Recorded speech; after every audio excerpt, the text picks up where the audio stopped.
The advantages of being a mid-sized CRO for us as Altasciences is that we offer the full span of services that they require at this part of the drug development stage, but we also are small enough to be nimble and adapt, whether it's according to what client-specific needs are or to changes that are happening in the industry. And so you remain flexible so that you can adapt with them. So it really sets us apart.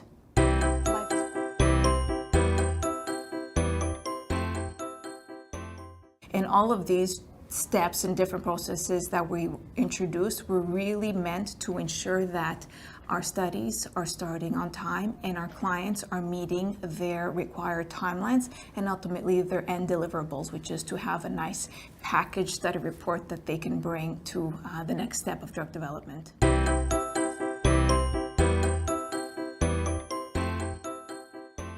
The small biopharma organizations out there choose to work with Altasciences because we offer expertise that they lack in terms of internal resources.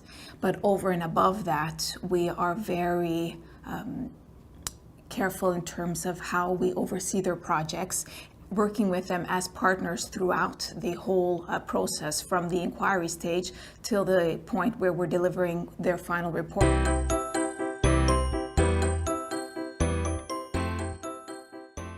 The same team that you're dealing with in the inquiry stage, for example, is going to be the same team that you're dealing with throughout the duration of your project. And that's really important in order to ensure continuity of the relationship with a sponsor.